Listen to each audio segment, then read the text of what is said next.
মালতী কিঙ্করের বউ মারা গেছে বলে ও আমার মেয়েকে বিয়ে করতে এসছে। কিন্তু আমাদের মেয়ে তো বিয়ে হয়ে গেছে গো। আমার প্রচুর টাকা।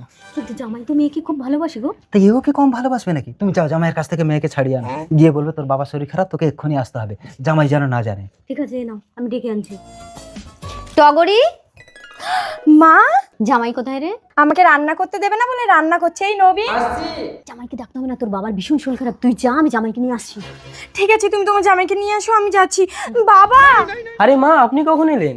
থাক থাক, প্রণাম করতে হবে না। কি হয়েছে গো জামাই? মেয়েকে বললাম তার বাবার শরীর খারাপ, জামাইকে সঙ্গে নিয়ে যা। বলছে না না, ওর সাথে আমার বেরোতে ইচ্ছে করে না, আর ওর ঘর আমি করবো নাই বলে চলে গেল। না, এমনটা তো বলবে না। তোমার মোড়া মায়ের দিব্যি খেয়ে বলছি, ও বলেছে। ঠিক আছে, ও যখন আমাকে চাইছে না, চলেন আমি লুকিয়ে লুকিয়ে গিয়ে বাবাকে দেখে আসবো। থাক থাক, তোমাকে যেতে হবে না, আমি চলে যাই।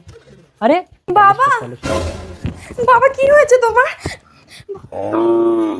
মা, আমি আর বাঁচবো না, আমার শেষ ইচ্ছে, তুই এই ছেলেটাকে বিয়ে কর। বাবা, কিচ্ছু হবে না বাবা, তোমার তোমার জামাই এসে এক্ষুনি তোমাকে হসপিটালে নিয়ে যাবে। জামাই আর আসবে না রে মা, দুটো পা ধরে বললাম তুমি চলো, বলছে যে তুই আগে চলে এসেছিস বলে আসবে না, ডিভোর্স পেপারটা পাঠিয়ে দেবে, সাইন করে দিতে বলেছে। বাবা, তোমার শেষ ইচ্ছা আমি পূরণ করব, দাও গলায় মালা দাও।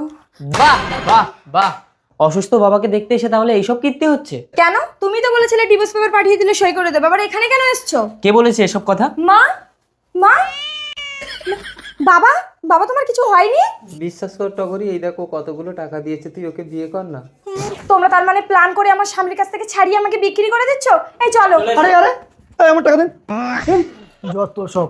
আরে আরে কিঙ্কর, কে বেশি শক্তিশালী, টাকা না ভালোবাসা?